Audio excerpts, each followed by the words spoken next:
Hello, lovely people of the world, people of global and secular in nature. This is Arif Rahman coming live to you via Facebook Live. And today we have with us none other than Faisal Saeed Al Mutar, our great friend, the Iraqi American secular humanist activist who has been making some really important work and moves. And this is Faisal here. Hi, Faisal. How are you doing? I'm doing well, thank you. How are you? I'm good. I'm good. It's been a long wait for all of us. Yeah, And I came in Arab Standard Time as usual. yes, well, we tried to start a bit early, but I think we got delayed. And apologies to anybody who's been kind of waiting and got delayed. Anyways, now that we are here, and this is auspicious occasions because I think I've been trying to have a conversation with you for some time, isn't it? Yeah, it's been a while since I know and you are I'm so very busy. happy. I'm very happy that you started your show, and I saw that you have done an interview recently with my best friend Al Rizvi, and I said, you know what, I should come next then.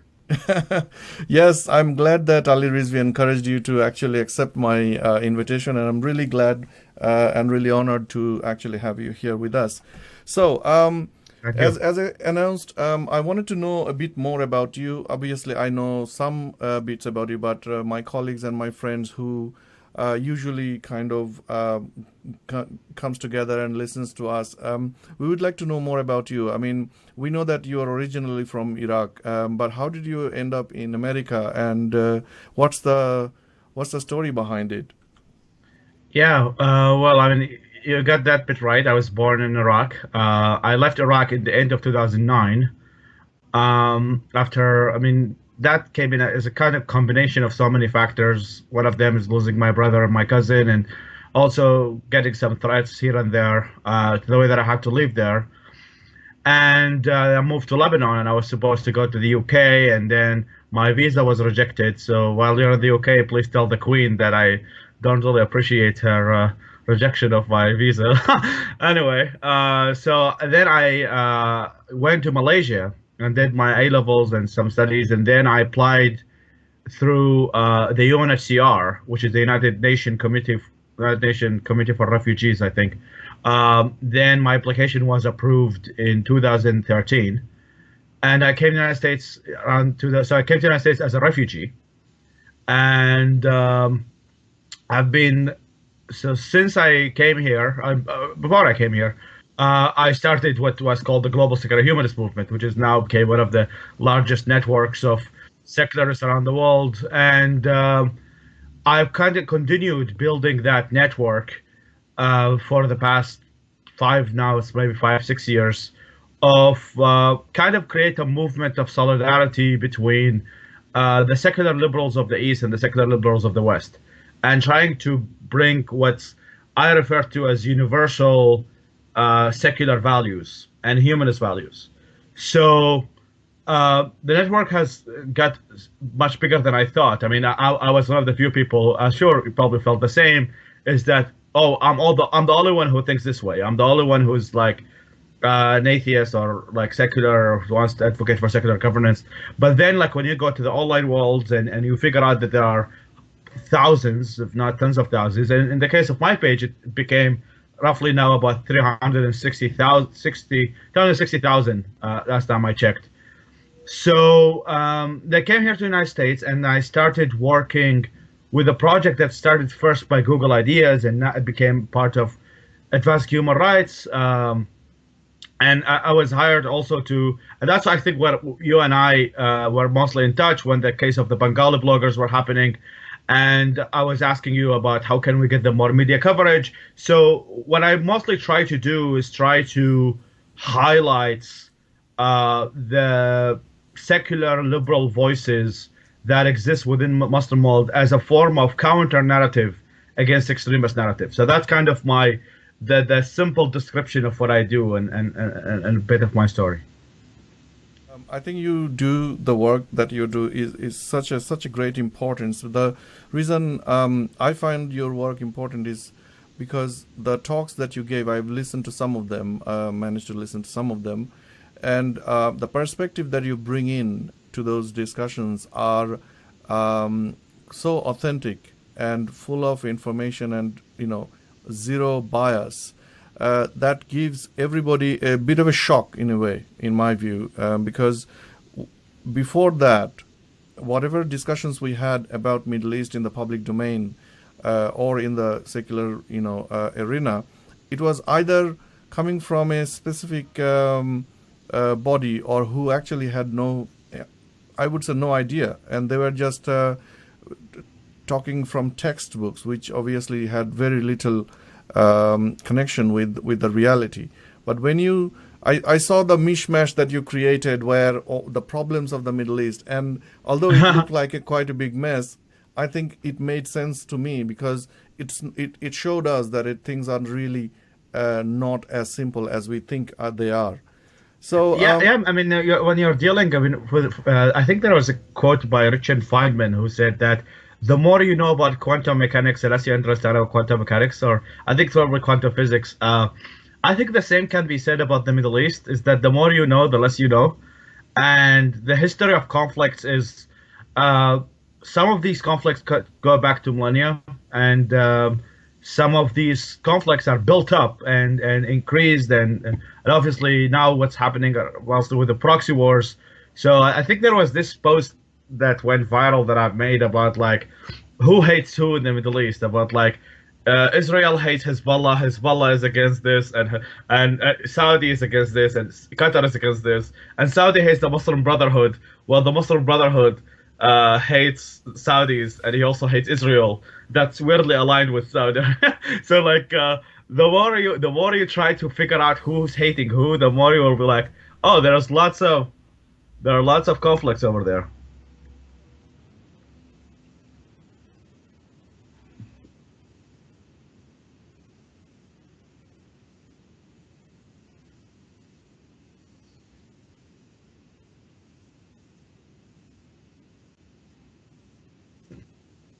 I thought Bangladesh was a city in Michigan. is there a city in Michigan No, called no, I'm Bangladesh? kidding. No, but I met recently with an Uber driver, and she said that she thought that Islam was a country, and she said that I have many friends who come from Islam, and I told her, yeah, there are some good mountains over there. Yeah, some people say go back to Islam where you came from. Yeah, yeah. Oh, So sorry to interrupt. Yeah, go ahead. no, no, absolutely. I like your satires because I think you're and again authentic, and some of them are really. I always laugh at your jokes whenever you post them on Facebook. So we didn't have much of obviously an understanding of the Middle East, and then things started happening in Bangladesh. We started seeing people getting killed and everything, and I started getting more and more exposed to the global secular arena, and then you obviously contacted me and tried to understand and try to help the Bangladeshi bloggers, and I think we together did some really good work. Some of it we can't really mention, but some of it I think people can see. Especially, I think we can definitely thank movements.org. They have behind the screens have done some tremendous good work, and that gave us, for me at least, it was a kind of a awakening, as in understanding what's going on in the Middle East, and it's not a flat, simple, situation. So, having said that, I wanted to ask you personally about, your intellect and your talent is I think kind of unparalleled. And David Rubin, who we got introduced via, you obviously went to his show multiple times, and he cherishes you quite well. So my question to you would be, what actually drives you? I mean, obviously you founded all these organizations, you continue to do so, and you continue to contribute. What drives you? What is your driving factor inside your mind? I think, obviously my philosophy grew as I grew older. But what was my first two drives was when the Iraqi elections in 2005 happened, and I was like kind of young back then, and And obviously, I grew older and fat, as you can see now. But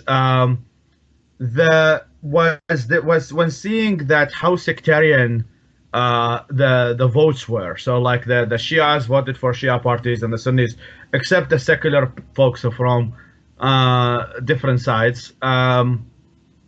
So that and I was kind of predicting in my how to say um,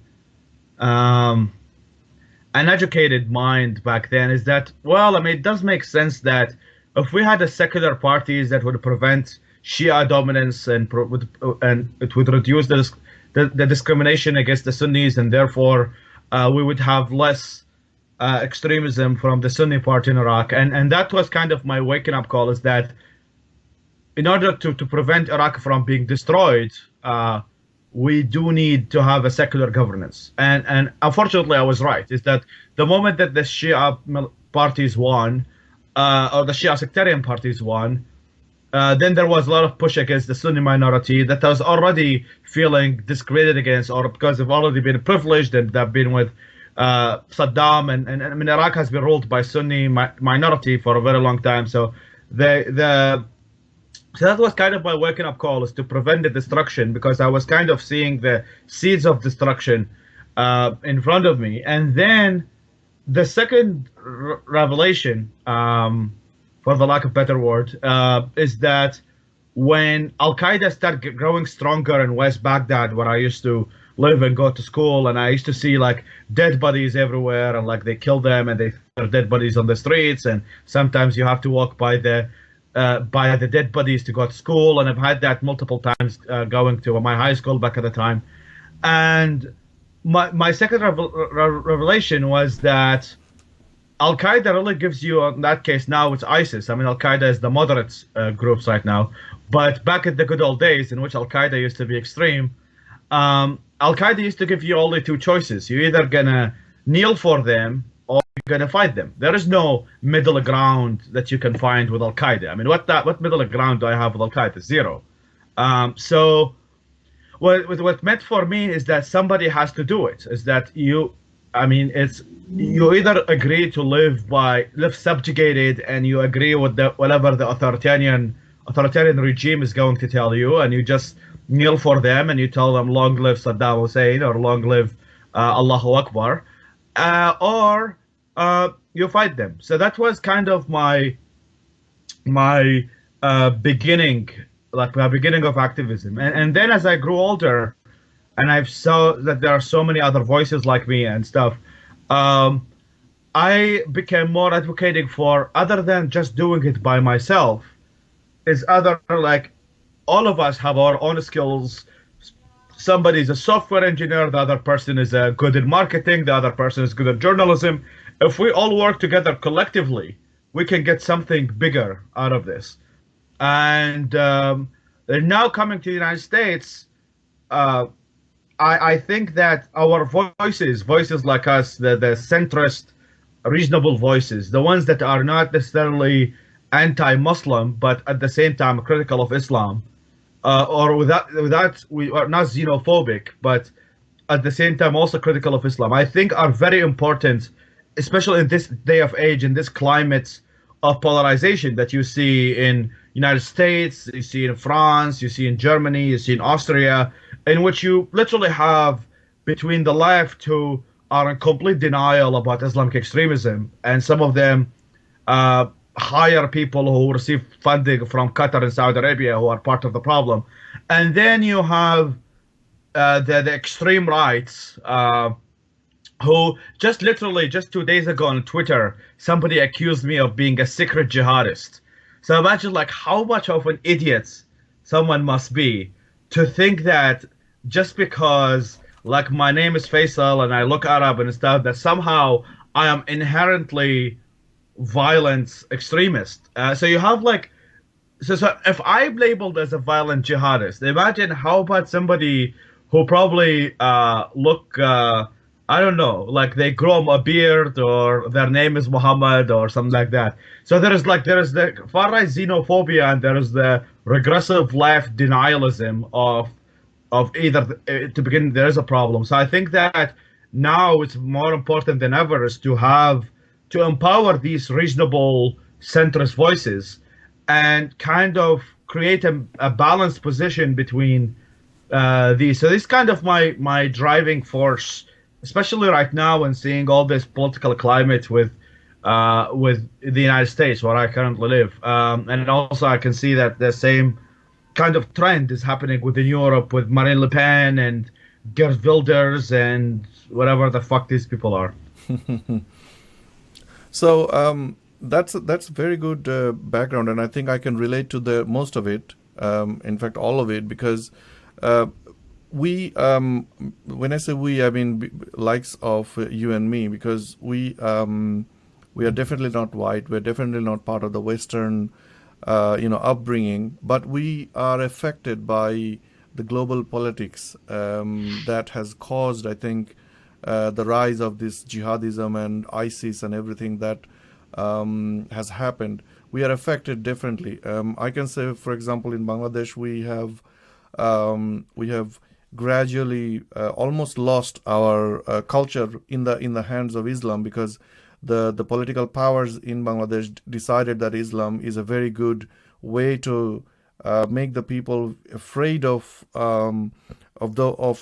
asking for freedom and keeping the culture. So Islamists obviously are heavily connected to the Saudis and other money sources. Influence, right? The madrasas that Saudis have built, and yeah.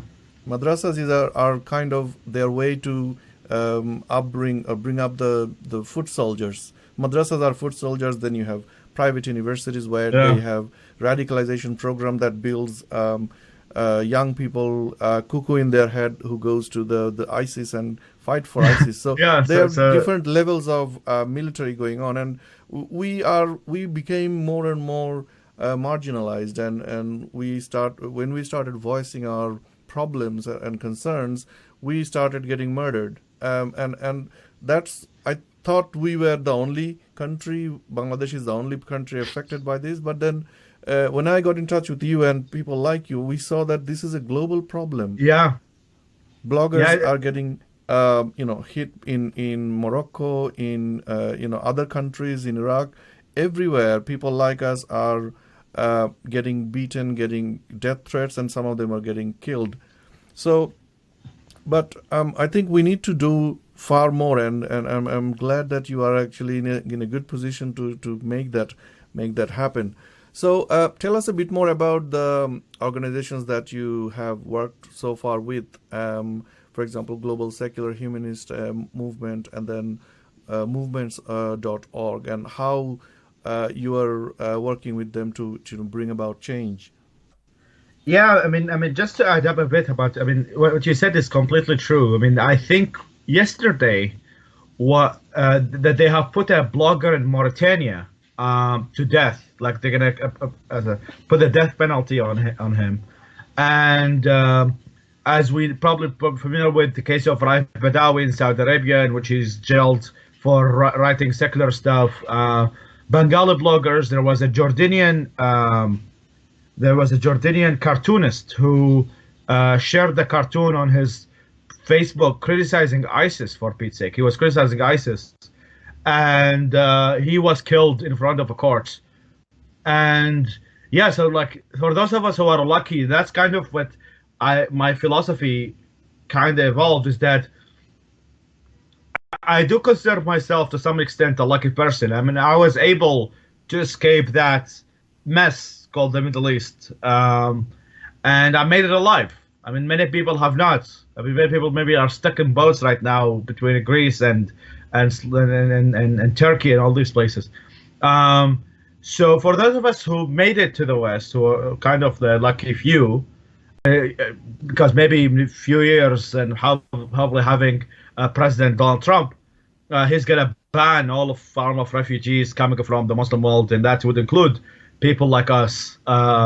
So for those of us who have made it, for those of us who are so kind of like, I wouldn't say escaped the Holocaust. I mean, I don't want to make a parallel with the Holocaust, but for those of us who have escaped a very dramatic warfare happening in our countries, we have a kind of a moral duty to uh, speak for those who are not in the same position as we are. Al-Rizvi, for example, which I actually like that part of from his book, The Atheist Muslim, which you probably you have read, in which he said that I think one of the reasons he's writing the book is because he is trying to write a book that he knows many people in the region cannot write. So this is actually amazing because like he made it to Canada, I made it to America, you made it to United Kingdom. We have more freedoms that many other people do. Like we can actually have a conversation like this. We can start an event.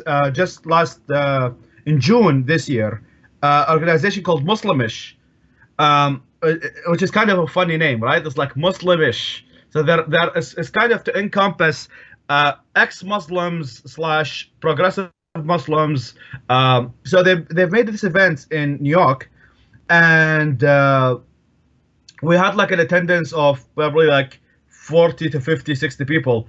But that is also a privilege because you cannot do that. I mean, you can do that probably in countries like Lebanon or Turkey, but in many countries around the Muslim world, like Bangladesh or probably Iraq, I would say the same. I mean, not in Baghdad, but some other places in the south, they would get killed. So what I'm trying to do with these organizations that I'm hopefully, I mean, inshallah, as they say, inshallah. Can I pause you for a quick second? I just wanted to find out the word that you said Muslimish. Is it a Yes. blend between a Muslim and then ish? Like, Yes. So it's meant to be that it's Muslimish. So it's Muslim. It's people from Muslim heritage, people who are Muslim but questioning, and people who are Muslim but open to be in conversation with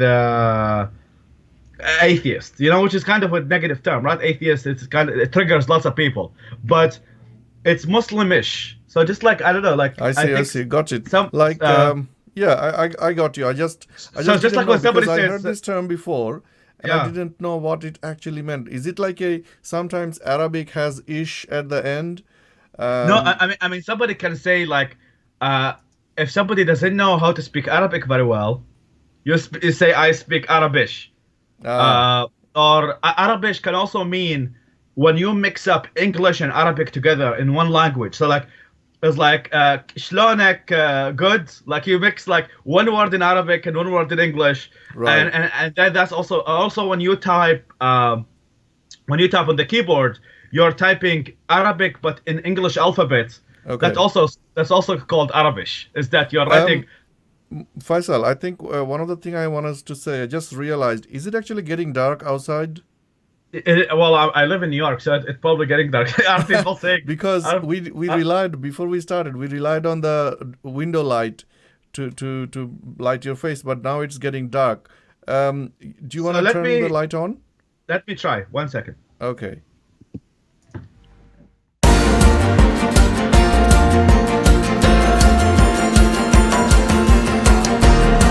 Sorry, we're gonna be back soon. A bit of a technical thing. I didn't want Faisal to go completely dark, so we're trying to come back.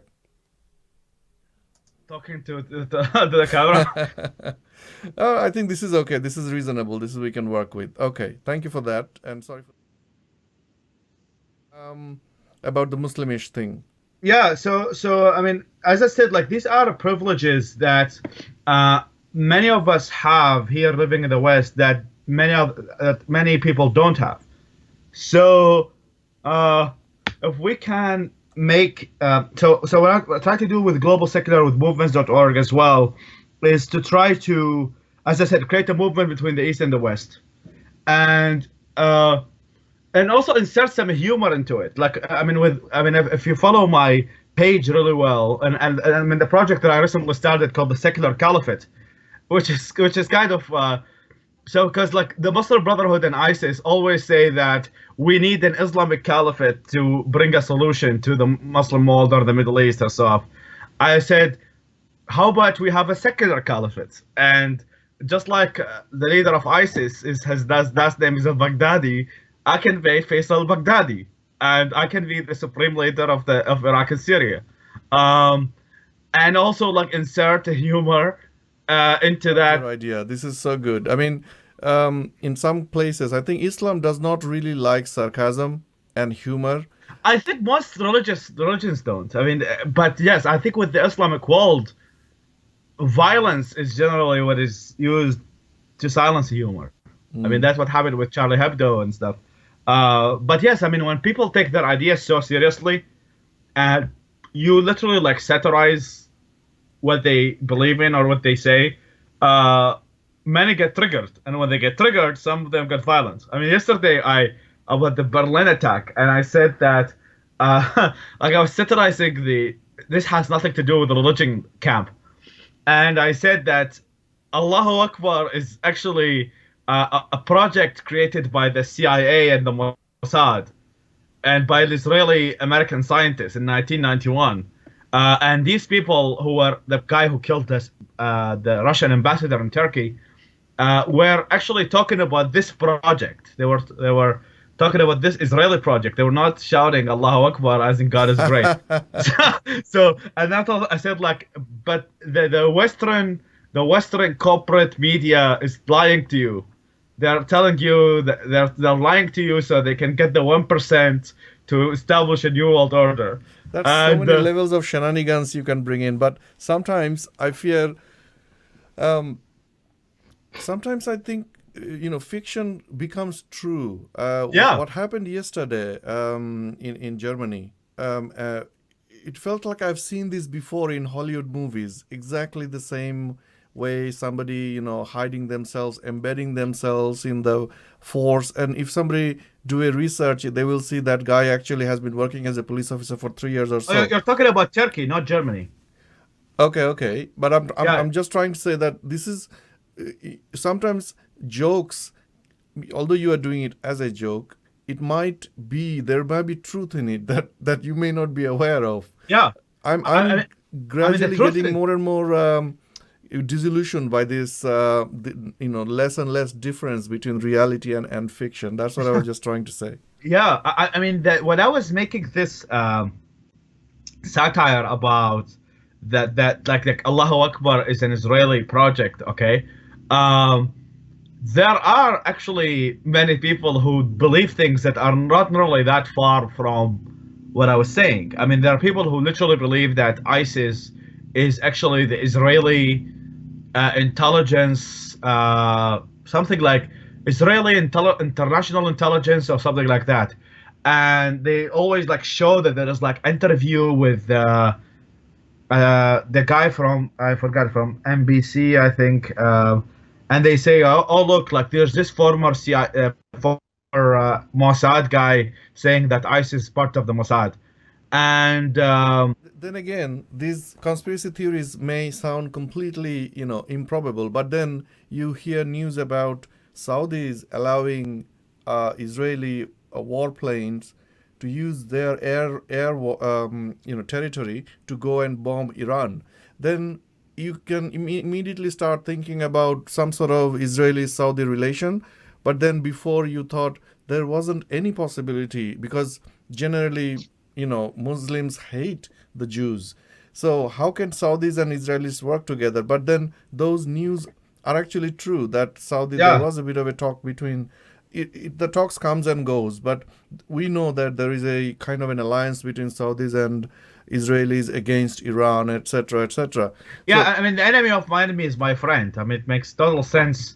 It does make total sense that Israel and Saudi Arabia are to some extent an allies, or the Gulf region, the Gulf from the Arab side. I mean, Qatar, yeah, Arab Emirates, uh, definitely share a similar enemy to Israel, okay, and I think we might get lost in the conspiracy theory land. yeah, That's the land yeah, yeah, that because it's a very big land. But what I was saying is that yeah, using some humor into this, and also so what I'm trying to do is so like I'm starting hopefully a new organization by February called Ideas Beyond Borders, and the concept is to support freedom of speech, which I think is very important, especially in this climate, and also empower the voices of pluralism and the voices of counter extremism within the Muslim world as a counter narrative to extremists, and empowering these good ideas against bad ideas.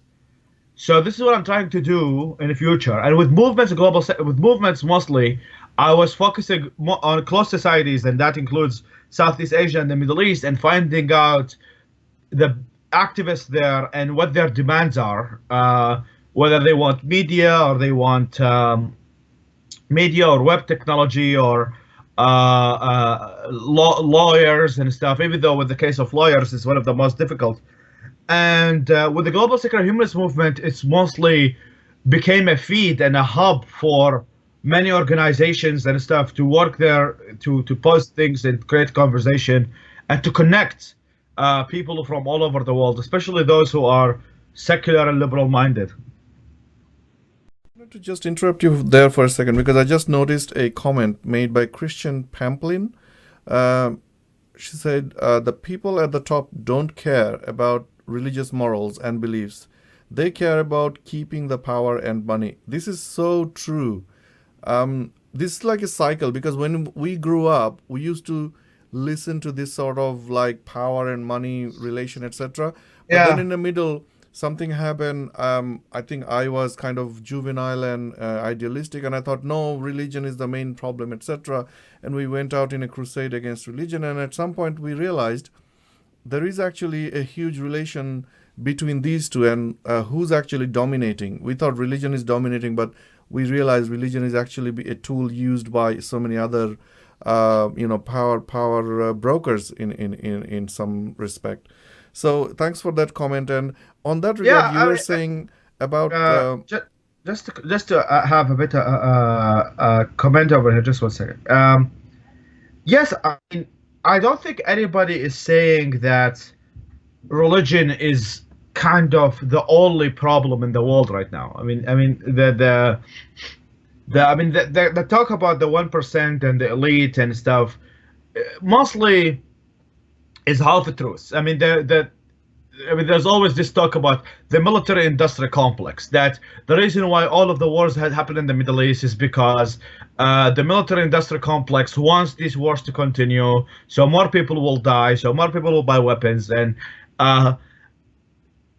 there could be some truth to that. Is that obviously the military or the contractors live on the fact that people need weapons so they can fight the wars, but also there is a climate in which the wars can happen, in which these people can make use of, right? So you cannot, no matter how propagandist you get, I think it's very unlikely that somebody can start a civil war between the Finnish, the people from Finland, and people from Norway.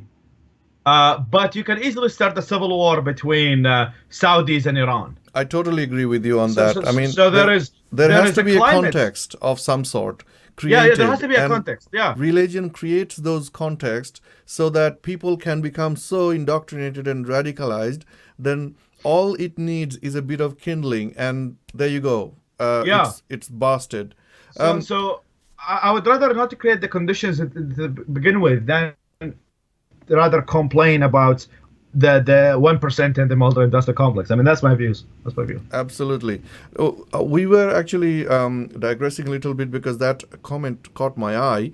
The not completely irrelated, because you were talking about this new platform that you're trying to create and Yeah. to actually empower globally all different activists who might need resources and to get their voices heard. My personal experience in that sense, the reason I'm saying this is because I have concerns and questions about the issues that people are facing. For example, one of them is no matter how much we try to help them, empower them, are they not constantly actually fighting against the people who are actually in power? You might think that, oh, we already know that, but when we started like 6-7 years ago to be really vocal, Bangladesh actually had a so-called secular government, and Yeah. we never thought the government would actually do something to us. little did we know, in 2013 we realized that government not only helps the Islamists, but also when Islamists kills us, government, police, ministers, everybody comes out and starts talking about what we've been writing or what we have done to cause Yeah. our death. And to make things even worse, they come up with So law, they blame the victim, blasphemy actually. law. They blame the victim. That's They their blame the policy. victim, Yeah, essentially. yeah. So how Yeah. can we try to actually keep that in mind and actually then also empower the activists so that the activist can really, really feel empowered rather than just having a feeling of empowerment but not really have any power to make any change? I know it's a critical question. I asked the question to Ali Rizvi as well. It's just because, if we are not doing something really, really real, then what's the point of doing? I know it sounds a bit harsh, but what do you think? No, no, no. I mean, I think I understand your point. I mean, first of all, uh, countries, I mean, yes, there is lots of commonalities somebody can say about the Muslim world, but not all countries are the same, right? So what you have, like what people have in Tunisia is very different than people, or not very different, but there are some differences what they have with Bangladesh, and so I mean, with the cases, I mean, you have countries that are extremely difficult to empower, like including countries like Saudi Arabia, okay, which is a country that literally has, um, I mean, they have a very harsh application of Sharia law, in which, and that application of Sharia law is believed by the majority of people, So it's not like people always say that, oh, the government of Saudi Arabia is barbaric, but I mean, with the case of Raif Badawi, there are more people who are talking about him getting beheaded than there are people talking about him being freed, for example. So yes, there is a differences between countries that I obviously have in mind, and what that means is that the power dynamics in all of these countries are actually different. So what it means is that some countries in which, like Saudi liberals, would definitely need a much bigger push of empowerment than, let's say, secular Muslims who live in the United States. So, I mean, with the case of Bangladesh, I mean, you're also talking about a country with a big population, so that kind of makes things more complicated. But I mean, the starting point for me, the starting point is these people. That by these people, I mean those who value human rights and value liberal democracy and so on. These people need help. That's the starting point, and any help is good help. So whether they're gonna get some media company that kind of publish them and get their ideas across, whether it's gonna be somebody building them an office, whether it's gonna be somebody providing them with bodyguards, whether it's gonna be somebody who can help them, finance them to run for political campaigns and do political campaigning and probably run for office. And these people without help are much worse off than them with getting any help necessary. So what I'm trying to do for a start is to, for example, and that's why I'm trying to do the connecting the bridge between the West and the East over here, is that if looking at the Western media, looking at mainstream media, probably you have been in some of it. I saw you on BBC before. But if you look at the representation of the Muslim world in general, so what most people know about Iraq or know about Syria, what do they know? They know Aleppo there is a war between Assad and rebels. They know Iraq has ISIS. They know Bangladesh has Bengali bloggers being beheaded by machetes. They know about these stuff, which are true, right? These are things are really happen, and they need to have an attention. But when you ask them about solutions, not many people know what to do after this. They know that there is a problem. They know they see bombs, they see attacks, they see all of this stuff. But my opinion is that part of the solution, if not the whole, is not a huge part of the solution, is that the fact that we need to empower these individuals or political parties that exist within the Muslim world that believes that believes in ideas that are against the ideas that extremists hold. So uh, if you're against gays being thrown from the 12th floor, then how about supporting the political parties that don't believe gays should be killed to begin with? So, as a start, we need to highlight, and these voices exist. Is that, I mean, I'm very happy to say that I'm not the only person who is secular from Iraq. There are tens of thousands, and now with the power of the internet and the power of social media and me following these pages, I'm sure you have the same case. You notice that there are hundreds of thousands of voices, but how many of them actually the West know about them? I mean, recently I got to know. I mean, he lives in, I think, in Germany. There is a Egyptian former Brotherhood guy. His name is Hamid Abdel Samad, who is like very critical of Islam and things of that sort, who has a very deep knowledge of Quranic scriptures and stuff. I never know about this guy until like now that the power internet, I got to find him.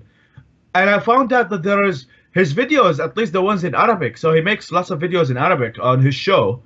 Uh, these videos have hundreds of thousands of views and they get thousands of likes, which means that there is a market for people like us over there.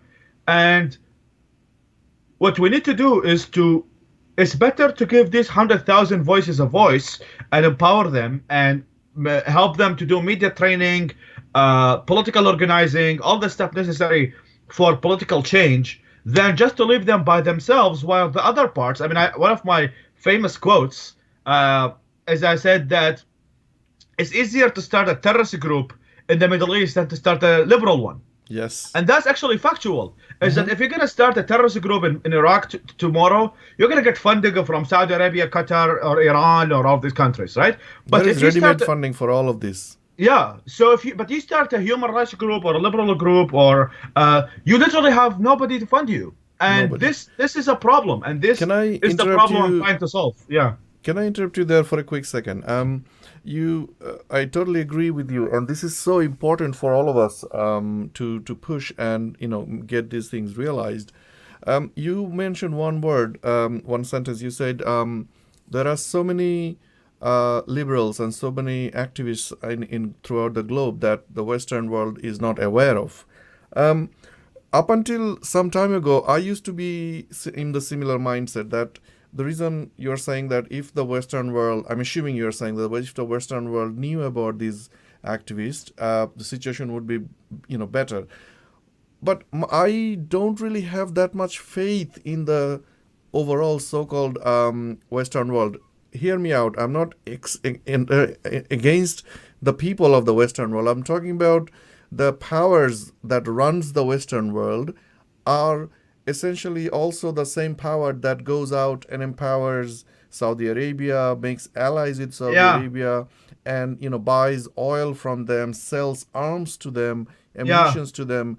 Only the other day we heard that British-made missiles were being used on Yemen, and this is just a tip of the iceberg. Yeah. So Yeah. if this continues to happen, that means all the big human rights organizations, for example, HRW, Amnesty International, whatnot, Yeah. Yeah. I think they are like part of the whole overall system that will do a lot of crocodile tears, but when it comes to real work, they're actually not going to do anything to actually make the situation change in those countries. And Yeah. the activists obviously can try their best, but unless they get the real power to actually to leverage those changes or governments to make the changes. For example, in Bangladesh, we have serious need of repealing the blasphemy law that has Yeah. become more and more powerful in the last 2 years, and that has become the single most brutal instrument by the government to shun people's voices. Nobody Yeah. has any power to force the government, or not even, I think European Union tried, British Parliament tried. Government is not interested in listening. Where does Bangladesh government find that power? I think it's Saudi Arabia and then American power via Saudi Arabia. So unless and until we can make that change, how can Yeah. we even ask because it's like an unfair fight to me. I know it's very critical of it, but it's my personal feeling that we are we are doing a lot of work, but the work is going into vain, other than just creating some noise? Well, I agree with you in parts, but I think that the term like the West is a very kind of misleading one, because the West itself is divided, as you can see. I mean, there is uh, just for the basics, Democrats and Republicans, uh, establishment Republicans versus Donald Trump, establishment Democrats versus Bernie Sanders, nut jobs like Jill Stein. Um, so you have like the Wall Street Journal and the New York Times, they're not the same. Democracy Now! And Alex Jones are not the same. So what you have is the West as let's talk about America for a bit, which is a country that I'm mostly trying to leverage. Is that the American politics is divided very extremely on this subject, and one of the biggest subjects is the interests that the United States has in the. So like I think what you and I are proposing to some extent, when I say that we should support liberal secularists in the region. What they also hear is that, this guy is saying that we should not have relationship with Saudi Arabia, that we are buying weapons from, that they are buying weapons from us, and we have oil deals and stuff. And that I agree. I mean, that's what makes our job extremely difficult, because, but that is only on a government level. I mean, what I'm trying to do is to actually reach out, do that within the NGO sphere, because I mean, there are these two major things with two branches. Is that the big corporations, like for example Google and Facebook, and because they are also doing businesses with many of these countries, right? So like Facebook, I think, has an office in Dubai. Google is having deals with Saudi Arabia. That makes so when you work with these corporations, and also when you work with the government, you are restrained by so many things. You are restrained. The government needs to have diplomatic relations, etc. But I think within the NGO world, um, in which, and the more of it, the more funding we can get from average people, and that's what actually I'm aiming for. I mean, with Patreon, people can donate as much as $1 and they don't need to donate as much as $1 a month or something, and they can. And if I can get a 5,000 people donating $1, 6,000 people donating $1, that will be great to actually be able to actually get this thing started. So when I'm talking about the West, I'm not necessarily talking about Western governments and Obama and Bush, or now Trump. I mean, I consider myself. I mean, leave aside just the deals with Saudi Arabia, etc. I mean, look at the people that President Obama hired in countering extremism. I mean, there are some of them that, because like the U.S. government started a program called the CVE program, which is supposedly, so they don't say it's Islamic extremism, they say it's violent extremism. So let's give that aside. And so within the CVE program, there are people that I know or I've heard work there, who actually like support Islamism. So technically, the United States is working with like brotherhood people. I can give you an example for United Kingdom, because I live in the United Kingdom. 1971, Bangladesh was independent. I know it's a bit of a history. There are war criminals who are Pakistani war criminals, Bangladeshi but Pakistan supporting, and they killed a lot of people in Bangladesh. And they are war criminals, Islamist war criminals. They did the killing in the name of Islam. I think they're the first Islamic genocide that in recent times. British monarchy gave this particular person called Chowdhury Moinuddin asylum to United Kingdom just after he fled Bangladesh. And then this guy became the chief of Muslim Council of Britain, and he went on for 30 or so years, radicalizing the whole of the European bloc with Islamism, with blessings from Britain, with help from Saudi Arabia. And at some point, this guy, a war criminal, was actually Metropolitan Police, British police, their faith consultant, Can you imagine? I mean, obviously British system knew about this person, but they are empowering them and working with them. And that's why my anger comes with these governments, that you guys obviously know, and why you are in bed with the Islamists for such a long time. Sorry, carry on. No. I definitely share some of your frustration here. Is that go back a bit in history as well with the Cold War and with the United States siding with Saudi Arabia and Pakistan against the Soviet Union and supporting forces that many of us would put in the basket of deplorables. Um, so yeah, the U.S. foreign policy has been, or in that case also the European foreign policy has been a pretty mixed. So on one side, yes, I think that Forcing you to defend U.S. foreign policy or anything. The no, reason no, no, I'm I'm raising these not. questions so that we can go past these questions and kind of move forward to a more hopeful future. Yeah, yeah. I think that the policy right now, which is kind of a weird one until probably next presidency, is that we are only focusing on violent extremism. So violent extremism, like groups like ISIS and Al Qaeda, and so they're not focused on extremism per se. So that's where the terminology is. It's like violent extremism.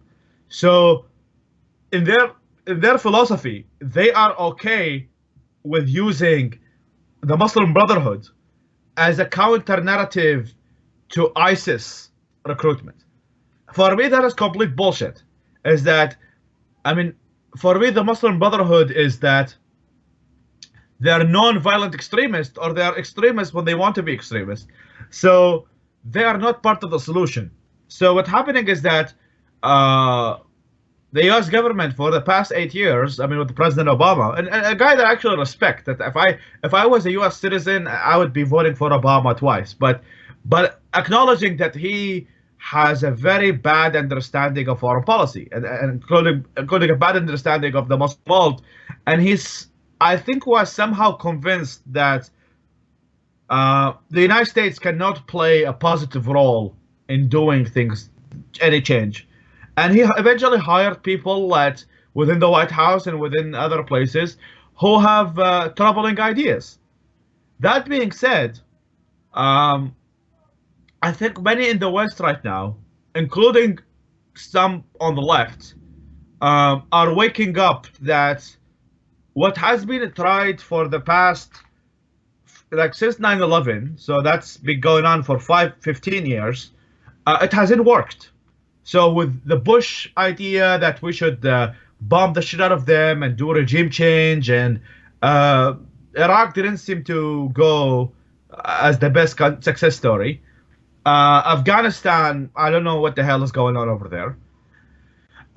So that is the Bush policy. So no, I'm not. There is hope, but what I'm saying is that that is the hope. Is that for 15 years, the Western foreign policy in countering extremism or the war on terror has been a complete failure. We used to have Al Qaeda. Yeah, we used to have Al Qaeda. Back at the old days, we used to think Al Qaeda was an extremist group. Now Al Qaeda look like a moderate, but compared to ISIS, yeah. So imagine like Al Qaeda thinks ISIS are too crazy. Imagine the world that we live in right now. So like, 15 years after the war on terror, I would argue that we are less safer today than we are before 9/11. So what it means is that hopefully within the next years, whether in this administration, I think and I hope that they're gonna figure it out, that the war a war on terror, quote unquote, is actually a war that is not only a war can be won by weapons, but also a war that can be won by ideas. And that would include that they would support the good ideas of anti-extremism versus the bad ideas. One of the good example I can see, for example, 9/11 inquiry, and the report was being buried. Even I think Obama tried to veto that, but then it got repealed in U.S. Congress. Am I right? So somebody is trying to fight with the narrative that was being created there. What narrative you mean? Yeah. So, the 9/11 conspiracy that Saudi Uh, people were behind it, and then someone tried to actually, block the publishing of the report, and I think Barack Obama vetoed the publishing of you that mean report. the suing of Saudi Arabia when Correct. some of the Yes. families of 9/11 wanted to sue the government. Yeah, I think that it's passed anyway. I think that the veto was broken by the Senate. Exactly. That's what I'm trying Um, to say. The Senate in the past, I think, would never do something like that because everybody yeah, was united with Saudi Arabia. But there is now a yeah. fraction of the American government. Well, I don't know. That was like few months ago. Now Trump is here. Everything is possible and nothing is possible. Let's not go there. So one other thing I wanted to ask you, if you wanted to elaborate a bit more about your efforts with this new organization, I wanted to ask you about the new thing that you are thinking of. I think you're trying to do a podcast with few other platforms like Atheist Republic, and I Oh, think I saw something in yeah, the yeah, yeah. internet. It's a secular jihadists. So secular jihadists. So there are two podcast ideas, and I'm hopefully trying to work on both of them. So the one that I'm trying to start um, is that I it's called the gray zone. So the gray zone is about trying to interview people to bring nuance into the conversation between the far left, the regressive left, and the alt right, and the Islamists versus dictatorships, and all of these kind of complicated subjects. And I'm trying to highlight, and I'm hopefully trying to do it in Arabic. So I'm trying to interview some of the voices within the Arab world and maybe add some transcription into this, and mostly to spread these ideas around Arab audience as well as the English one. So this is my podcast that I'm doing a crowdfunding for it separately, and then there is the secular jihadists from the Middle East podcast, and that would be me and Al Rizvi and Yasmin and Armin. So uh, the, so I'm the secular caliphate, and then there are three people there, and we're like, so we also want to have like the four of us have a conversation between each other, This is and something brewing, and it's kind of in works. I mean, it's in the obviously you're works. not Yeah, so ready to announce it. hopefully we're gonna have our first episode in January. Oh, good. So It's that nothing. close. Yeah, and with my podcast, hopefully, I mean, I'm still waiting for some funds, but maybe I will be able to record something in January as well. Um, so this is on the podcast thing, and with organization hopefully in February. So if somebody wants to support or pledge or donate any skill that he has, please message me on my public Facebook page or email at contact@faisalmutar.com or agent@faisalmutar.com or whatever email you find of me online, that we can get this thing started as well. And yeah, so I'm trying to do my best to empower these voices, and somebody has to do it. And I think that within the past, within like I came to the United States around March 2013, and now it's December 2016. I built a very big network that I'm really proud of. So like I have now about roughly about, and that's only the people I have known or interacted with online or offline, roughly about like 12,000 voices, 12,000 people. Like I put them all around the Muslim world and also within North America and Europe, and you are one of them. So I have like all this big network, and I'm trying my best to like figure out what would be the best solutions to empower these people, get their voices out there, make them famous. You know, like one of the things that I want to accomplish is that I want to make these people famous. Like I want people to know that these people exist. I mean, there is those of us who are like quote unquote the celebrity activists, right? Like me and others, V and others who are like we do speeches, we're kind of well known. But I would like to make other people famous too. I mean, and make people well known, because I don't really see it as a competition here. Like I see that the whatever to the like whoever contributes to the cause is an important voice, and each one of us have their own story or they have their own ambitions, and so that is my plan to make the Middle East great again. I really, really admire what you're doing because, as you said, not many people, I think this is important. Because the word celebrity is, I think, originated from kind of the commercial world, the Hollywood world, and it's a manufactured concept. What its ideas is to kind of bring people, general consumers or subscribers or fans per se, to just follow and have a one-way kind of consumption. That's where the celebrity-ness comes from, like number of followers or how many engagement they get. But end of the day, I don't think general celebrities like cinema actors and all these empty people. I don't think they have any interest in anything. But the people who are the movers and making more, shaking. I don't know what to say about these people. People like you, who wants to make things better without any commercial agenda of any sort or without any public relations firm behind them, just doing from their own efforts and try to keep the light on.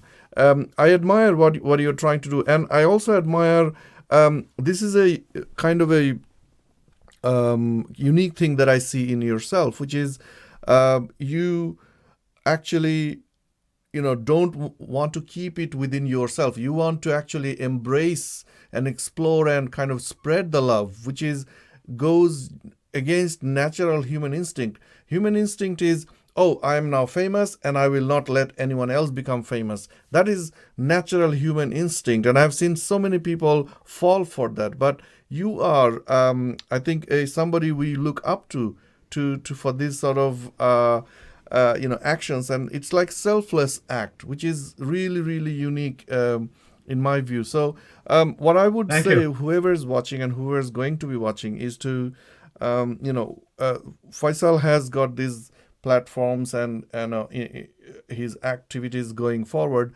is to help him. And I know that crowdfunding something and crowdsourcing has become a thing these days, and a lot of people are making a lot of money, you know, producing completely rubbish on YouTube, I can see.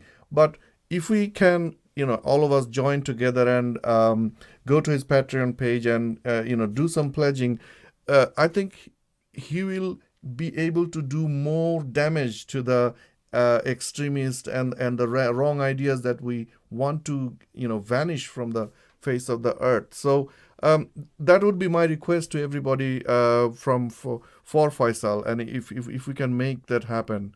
Thank you Um, so much. Yeah, I mean, I would really appreciate it because I mean, I don't need to get this going as soon as possible so we can get started of highlighting as. And I think that, I mean, with your show, you're also doing amazing work in trying to do these interviews. And I like this idea of doing Facebook Live on, like people can. I don't know how many people are watching right now, but it's really interesting that someone can make an interview on Facebook. well, I don't call itself an interview, because interviews are like I'm asking question, you are just answering.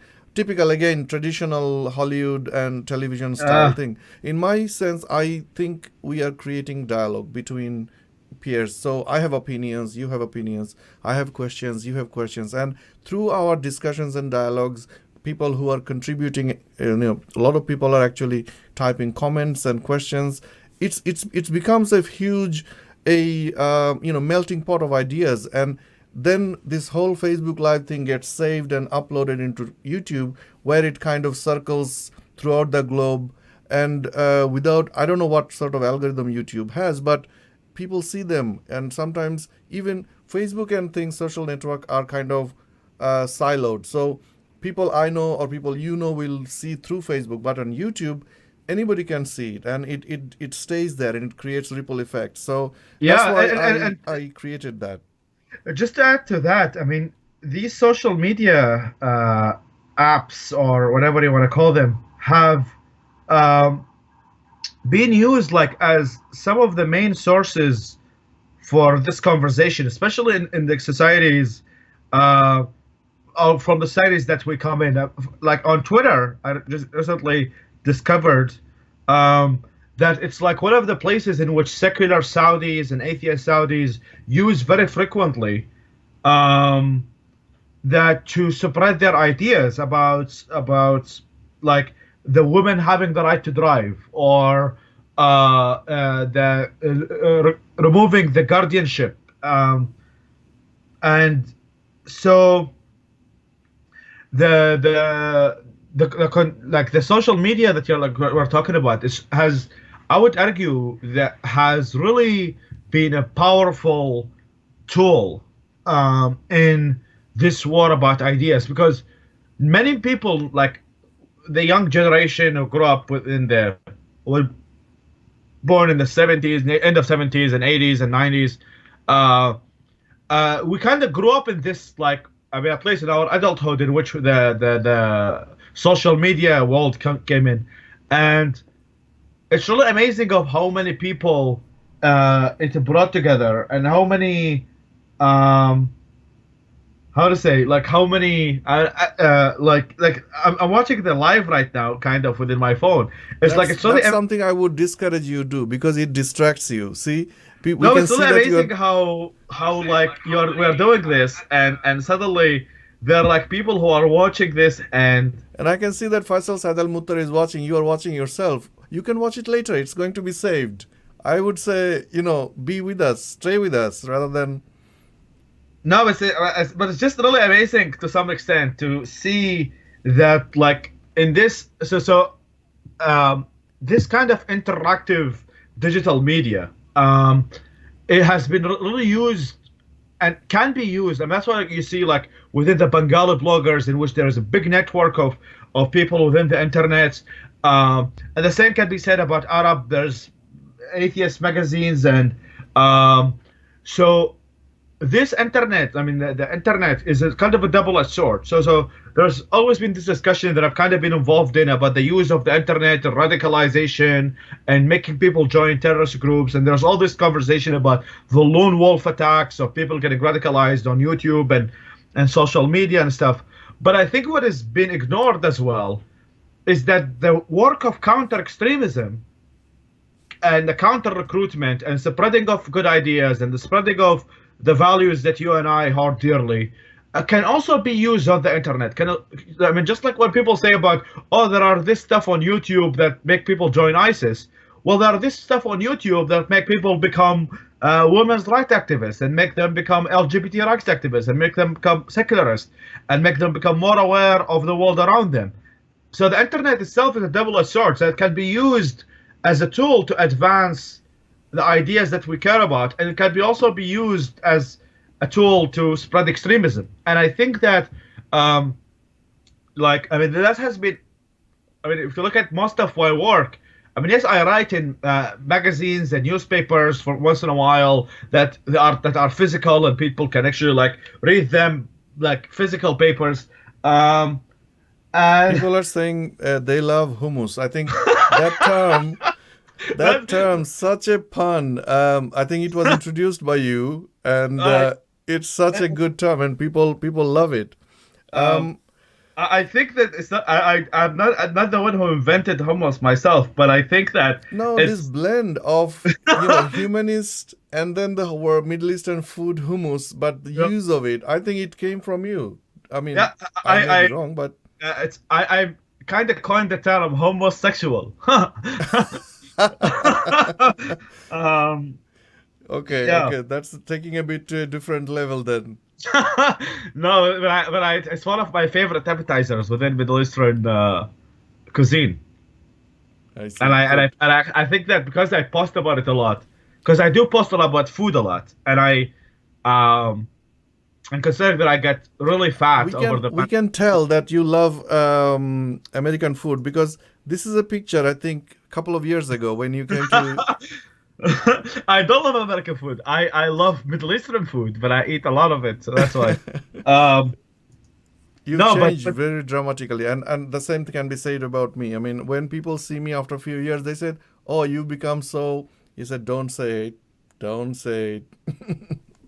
yeah, I mean, I when I came to America, I really looked like a refugee. Like all the stereotypical pictures of refugees who are like starving, and because like the way that I remember that you could actually like touch my bones because of how skinny I was.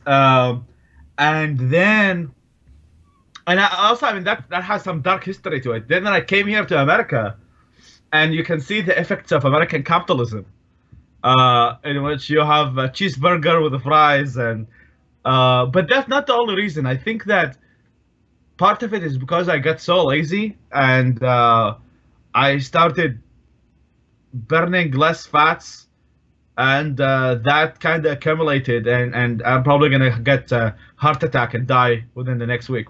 But uh,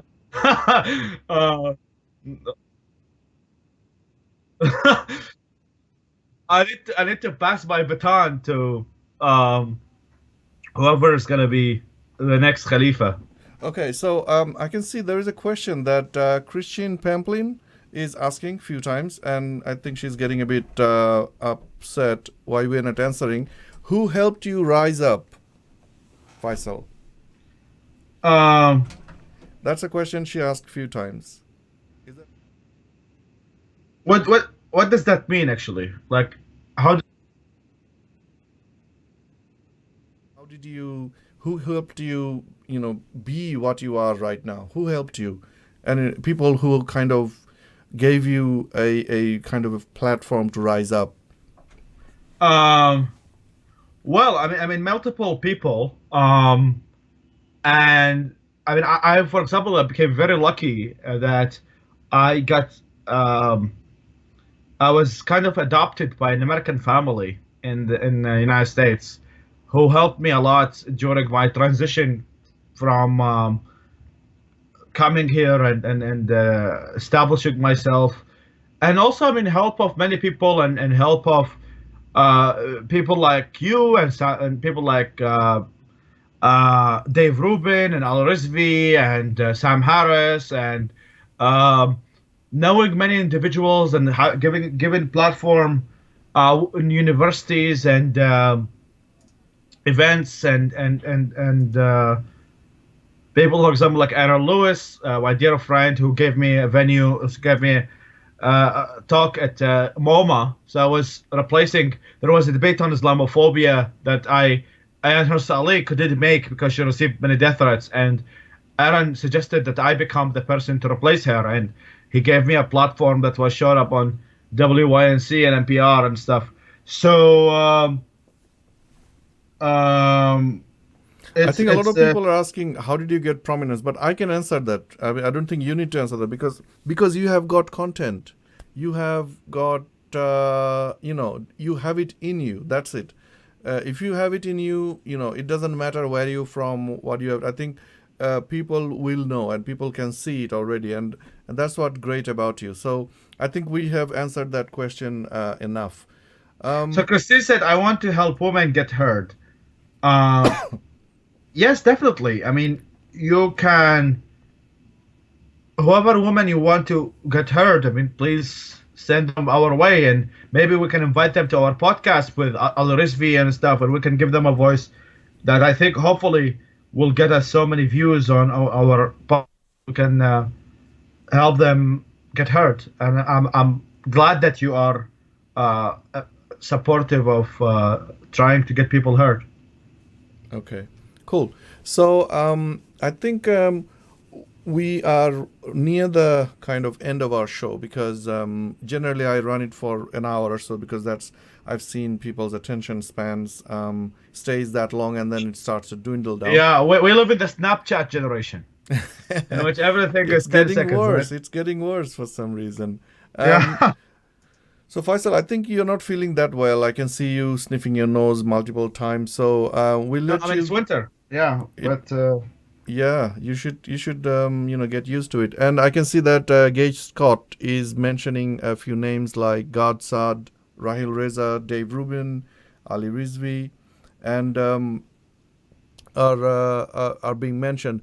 Gage Scott actually asked me to mention few of the other names, not names as in, but victims who are in Bangladesh, like the indigenous people who generally gets really the shorthand because um, Bangladesh government and uh, the military also, they are after people's land, and the indigenous people who are actually not part of the main tribe, for example the Chakmas in the Chittagong hill tracts, these people get really really bad treatment from the military, and the military, in the name of keeping peace, they are flattening their lands, grabbing their properties, and occasionally killing them. So it's it's really really bad in Bangladesh in those senses. In fact, police recently went out and burnt Santal people. Santal is another tribe. Their house. They were driven out from their house, and then police themselves actually burned their whole village down.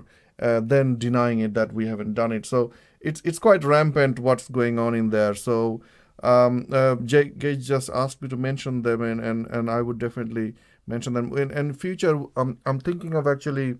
I've been mentioned few names, but I'm going to find somebody who can represent the indigenous people of Bangladesh, and we can talk about them in an international arena and possibly in English. So that would be I think a useful. Give a shout out to some friends of mine, Arab secularists like Yeah, sure. Go ahead. Maher Gabra, Nadia Wadat, Mardiya. There are so many amazing voices that are showing up, and Reem from Egypt, Ibrahim Abdullah from Egypt. There are so many amazing voices. I mean, I cannot say all of them today, but there are so many amazing voices, and I'm glad that you have given me the opportunity to highlight the need for supporting them. Yes, absolutely. I mean, I really, really, I mean, it's the fact that you, as you said, you were able to make it to the United States, but you just didn't started enjoying your life. You still fighting for the very people you left, and you are representing them in a proper way. I have seen some of my friends, unfortunately, who made it to the other countries as an asylum from Bangladeshi bloggers. Unfortunately, they are not active anymore, and I've seen some of them as if they have lost their mojo. But some of them are still doing great job. But I think there is a language barrier that causes us, interact with the rest of the world. I think some of them, and we want more and more to be heard. And we would like to, obviously, whatever platform you create, we would like to be part of it, so that the Bangladeshi bloggers can also, voice whatever concerns they have at this point. Because bloggers were killed 2 years ago, and then throughout the last year, even this year. But this is not the end of it, because things get worsened every day. And I mean, one of the projects that I included you in, the one about creating a website for those who have lost their lives, and maybe that's something that the Bengali secular community can be involved in, and raising. I think that the most important thing that we need to do right now for the Bengali blogger community, in my opinion, is to make sure that their voices are heard within the Western media, and maybe help them in getting kind of a safer place when they feel threatened. So if somebody wants to stay in Bangladesh and write their stuff, but them having a second option is always a good idea. So that's something that probably we can do here, like some lobbying here in the States and stuff, and try to put these lists that I think you mentioned before about the 84 people that Al-Qaeda put on the list. And if we can create something, like we can make sure that these 84 people on the list, when they feel that they're under immediate threats, that they would have a second home to go to when things go bad. This is something that definitely hopefully I'm going to work on when I get my organization going. Try to make sure that these people's voices get heard before we see them on the news dead. I mean, many people don't know of any of these Bengali bloggers, to be honest. Like, without us, trying to get their messages as much as possible. Not many people would like they hear it as a CNN article, like, oh, there is a Bengali blogger beheaded, blah blah blah. They don't know. They they they read it at 12 o'clock. They finish lunch. They forget about them already. You know what I mean? Yeah. It's like we have to keep these stories going. We have to make sure that their voices are constantly being heard. And I think with these web platforms and stuff, we can get them interviews with Western media, with all of that. They can do it through Skype, through. I mean, now we are like across the Atlantic and we're having a conversation, right? And that's sort of the beauty of the internet. And we can do the same in trying to get these voices and make sure that they are heard the way that they have a kind of a support that when they want to escape, they will have a place to go. I want to get real again. I mean, sometimes, I have these spells of being really pessimist. I'm gonna No, it's okay. ask a question about. I assume some pessimists are good people. I'm gonna ask you about your thoughts about our I should say counterparts in the Islamic side. For example, you and I are, I would say, not very young, but young enough. And we are obviously active and trying to promote secularism, humanism, etc.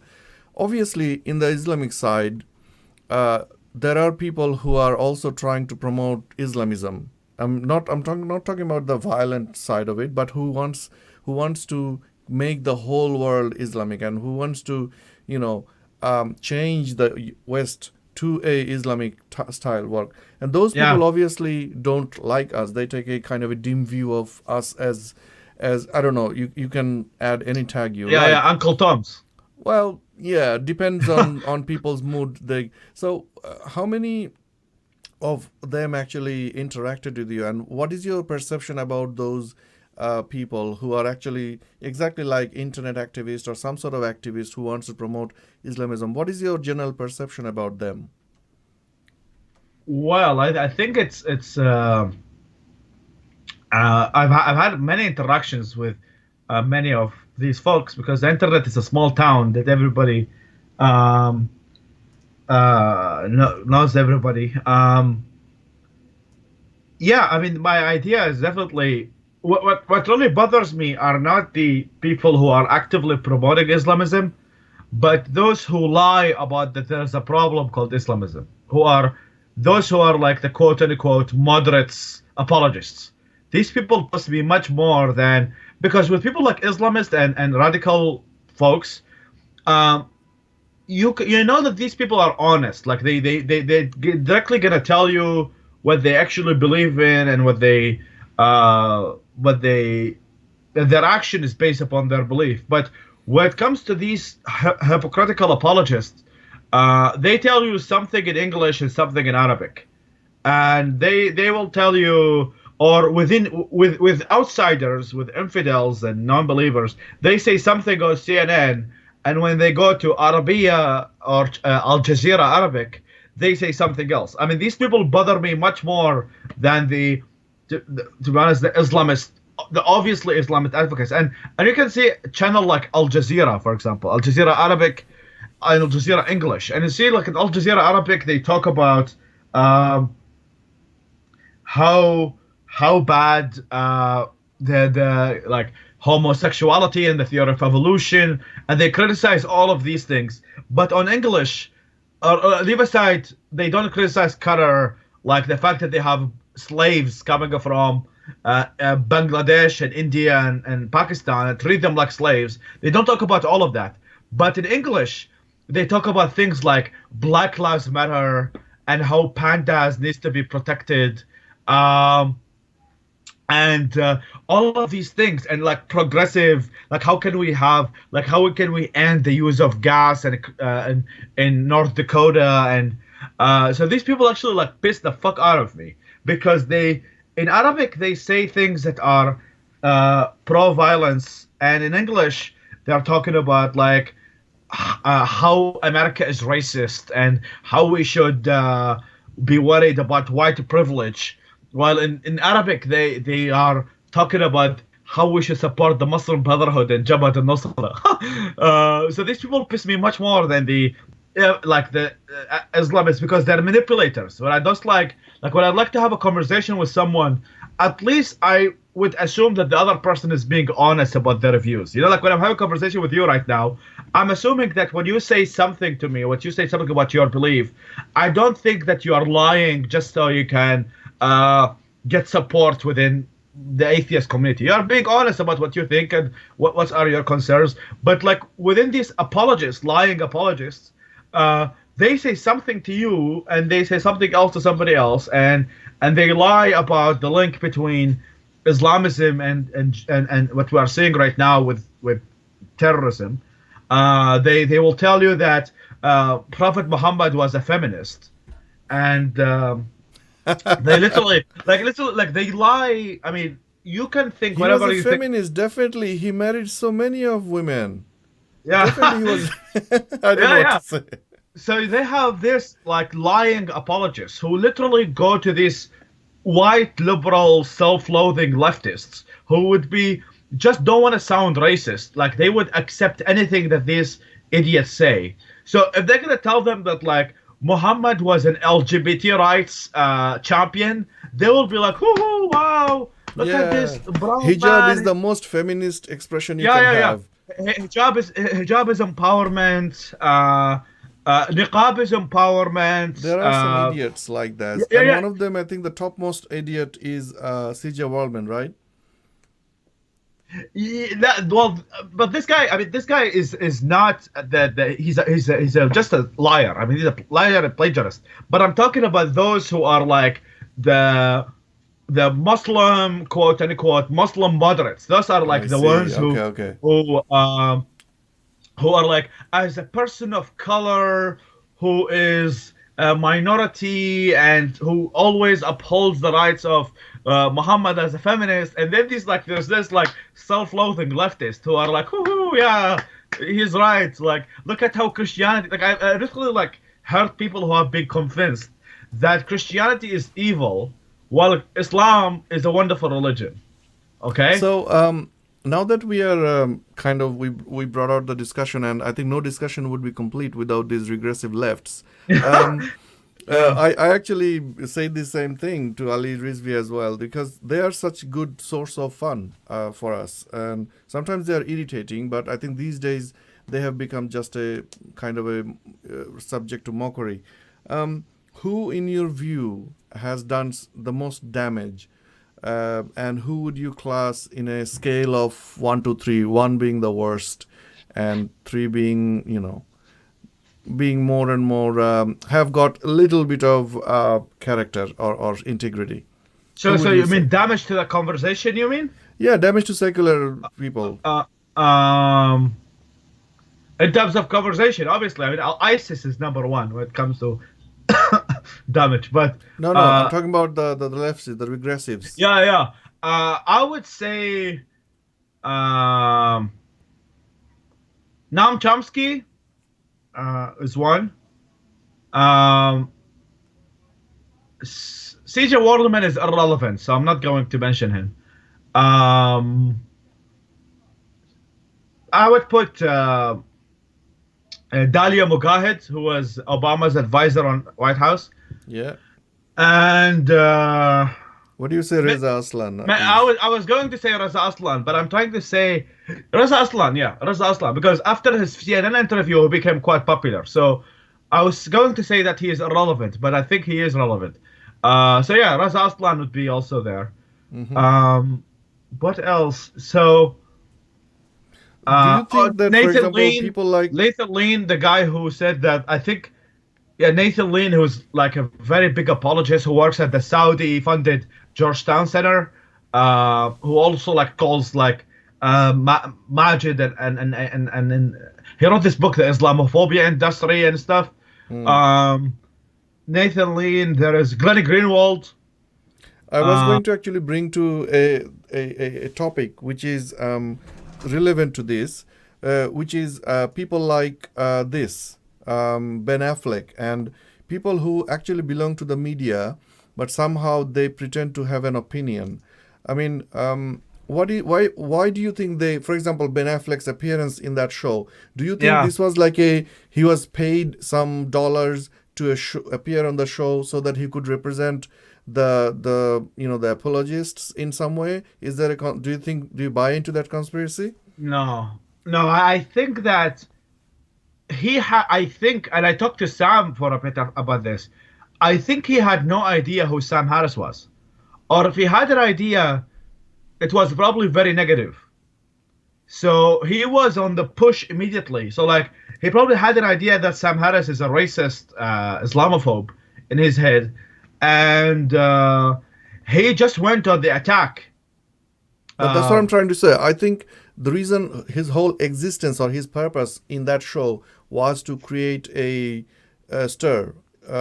Maybe I'm too conspiratorial. No, I think they're being too conspiratorial. I think like with the thing with the Bill Maher, he tries to bring celebrities and try to bring like because he's a Hollywood guy, right? So he tries to bring some Hollywood people there.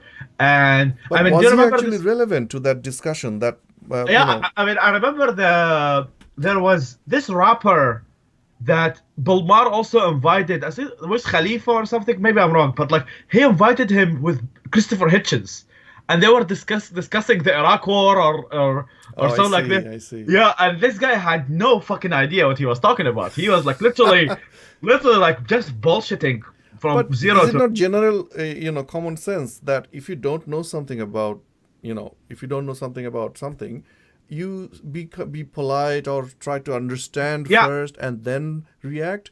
I I mean, mean, and that is what. suddenly have an outburst like gross and racist is a bit kind of acting out, don't you think? No, I think with Ben Affleck, he really showed the stereotypical regressive leftist. I mean, and that is actually like a stereotypical of them to do.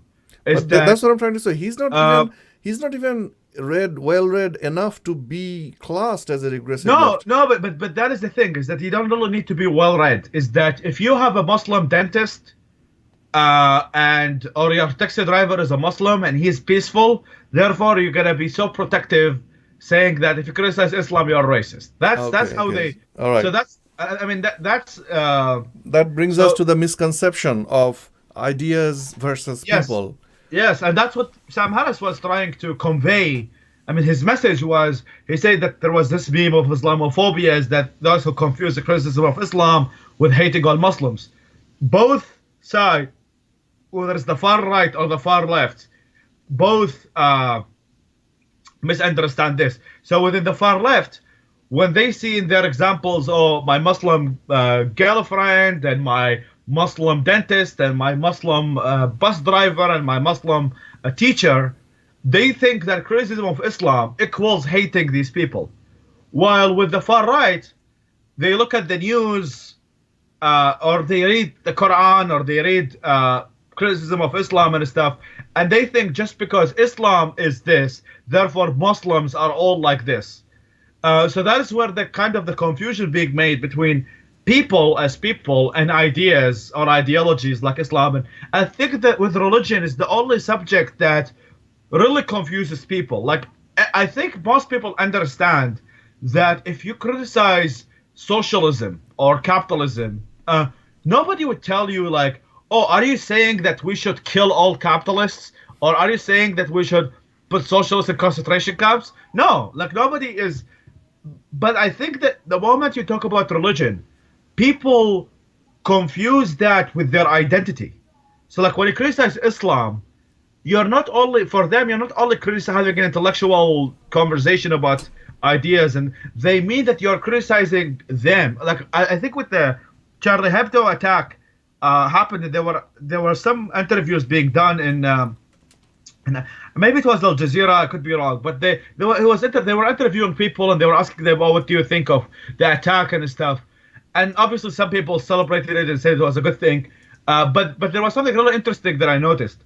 He said, a woman said, criticizing Prophet Muhammad is to me like insulting my mother. Yeah, I That's what remember she said. that. So she said that. I remember So that. here is where the confusion is being made. Criticizing of a person, a public figure who holds a certain ideas, who's a prophet within Islamic faith, is viewed, criticism of him is viewed as bad as insulting your personal identity or your family. And that is a very big confusion to the way that it's really, to some extent, it stops the conversation from happening. Because the moment I tell you, like, Mr. Rahman, I think that your ideas about the Iraq war are wrong, and then you tell me, what? Did you just insult my dad? And then, like, that's end of the conversation. Like, because it's all going to be ad hominems. And then I'm going to say, no, I did not say that. And then you're going to say, no, you did. And then that's it, the end of the conversation. Because that's I think where. I think there is slight reason why this could happen, because when somebody is a religious person, that religious indoctrination or teaching or reading becomes part of his superstructure, even inner core.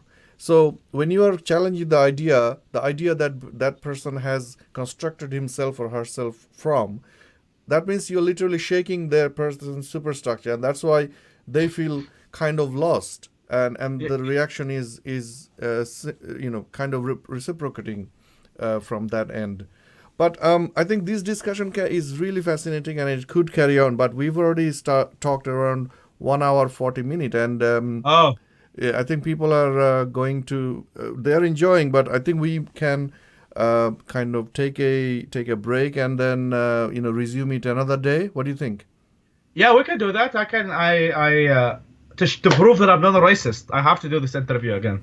And you're a good hummus. Yeah, I would love to do the conversation again. Yeah.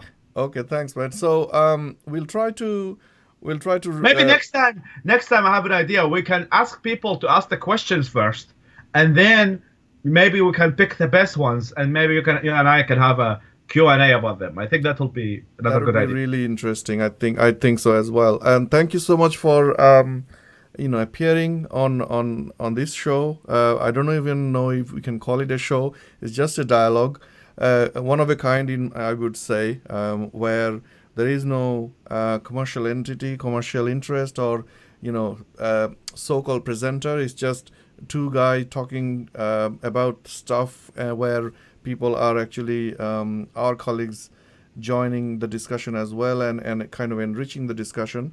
So thank you so much to Faisal Saeed Al Mutar, and I would again stress about the future endeavors that he's going to bring in to enhance his work and his work for the globe. So everyone can help and go to his Patreon page. Faisal, if you want to link the Patreon link to this discussion at some point, so that people knows what it is, I'll try to add that in the YouTube video as well, in the description section, so Yeah. you can go and know more about Faisal, and then if you want to assist in his work, then I would recommend we do so. So once again, thanks Faisal for carrying on his torch of humanity and humanism, and going towards this establishment of his Khilafat, and he be the first Khilafah of the secular Khilafat. And we wish to see you again in future in this discussion, where Wonderful. Yeah. everyone can actually have a preconceived ideas and questions placed, so that we can discuss about those at some point. So thanks again, whoever's listen to watch from wherever you are. If you're watching it in YouTube at a later date, non-live, I would recommend you subscribe to the channel and share this video to whoever you think would be interested in, so that spread the love. Sharing is caring. And also subscribe so that you can be notified about future episodes of this type of discussion, which I think is going to be great for everyone, activists like us who wants to have a voice for their colleagues, and come in tune. So wherever you are, stay safe, stay good, well, and this is kind of near the end of the year. So have a nice holiday season, have a nice new year of 2017, and we'll see you next time. Thank you, goodbye, and peace. See you.